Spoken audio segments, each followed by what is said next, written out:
Mother, what do you think?" He looked over his silver spectacles and stroked the silver white hair of his beard, and there went on an argument between my father and mother about our going off outside the town to gather green boughs for the Shavuos. Father: "What do you say?" Mother: "What do you say?" Father: "Shall we let them go?" Mother: "Why should we not let them go?" Father: "Do I say we should not?" Mother: "Then what are you saying?" Father: "I am saying we should let them go." Mother: "Why should they not go?" And so forth. I know what is worrying them. About 20 times my mother warned me, my father repeating the words after her, that there is a bridge to be crossed, and under that bridge there is water, a stream, a stream, a stream. We, Bassi and I, have long forgotten the little bridge and the river and the stream. We are going across the broad free Levada under the blue open sky. We run across the green fields, fall and roll about on the sweet-smelling grass. We get up, fall again, and roll about again, and yet again. We have not yet gathered a single green leaf for the festival decorations. I take Bassi over the length and breadth of the Levada. I show off before her with my property. "Do you see those trees? Do you see this sand? Do you see that little hill?" "Are they all yours?" asks Bassi. Her eyes are laughing. I am annoyed because she laughs at me. She always laughs at me. I get sulky and turn away from her for a moment. Seeing that I am sulky, she goes in front of me, looks into my eyes, takes my hands, and says to me, "Shimak." My sulks are gone, and all is forgotten. I take her hand and lead her to my hill, there where I sit always, every summer. If I like, I sit down, and if I like, I rise up with the help of the Lord by pronouncing His holy name. And I fly off like an eagle above the clouds, over fields and woods, over seas and deserts. We sit on the hill, Bassi and I. We have not yet gathered a single green leaf for the festival. We tell stories. That is to say, I tell stories and she listens. I tell her what will happen at some far, far off time. When I am a man and she is a woman, we will get married. We will both rise up by pronouncing the holy name and travel the whole world. First we will go to all the countries that Alexander the Great was in. Then we will run over to the land of Israel.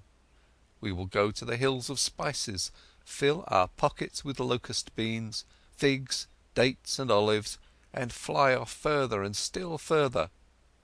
And everywhere we will play a different sort of trick, for no one will see us. "Will no one see us?"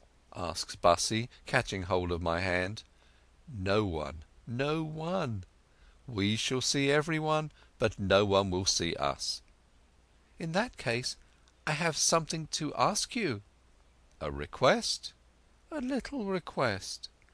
But I know her little request: to fly off to where her mother is and play a little trick on her stepfather.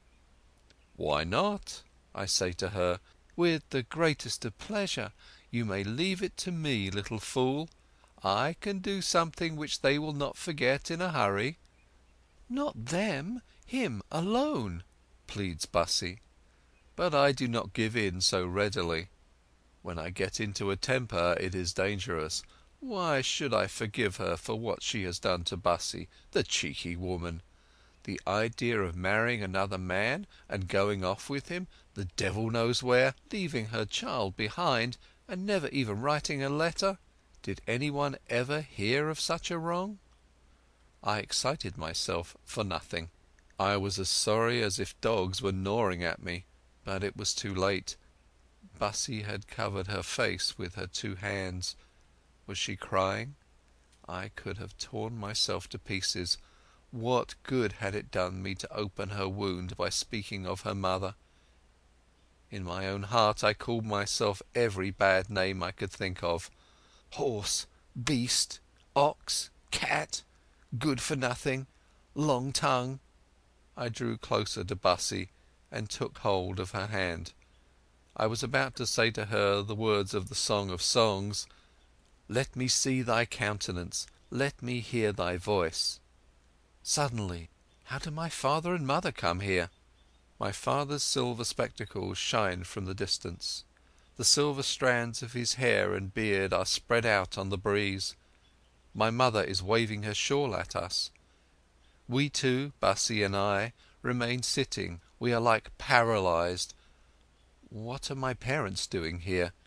They had come to see what we were doing. They were afraid some accident had befallen us, God forbid. Who could tell? A little bridge, a water, a stream, a stream, a stream. Curious father and mother. "And where are your green boughs?" "What green boughs?" "The green boughs that you went to gather for the Shavuos decorations." Bussy and I exchanged glances. I understood her looks.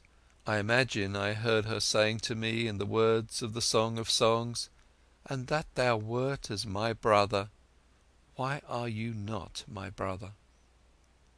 "Well, I expect we shall get some greenery for Shavuos somehow," says my father with a smile, and the silver strands of his silver white beard glistened like rays of light in the golden red of the sun.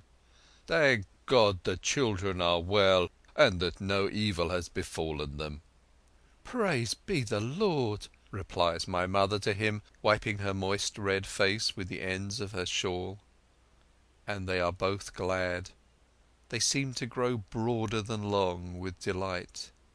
Curious, curious father and mother. Chapter 9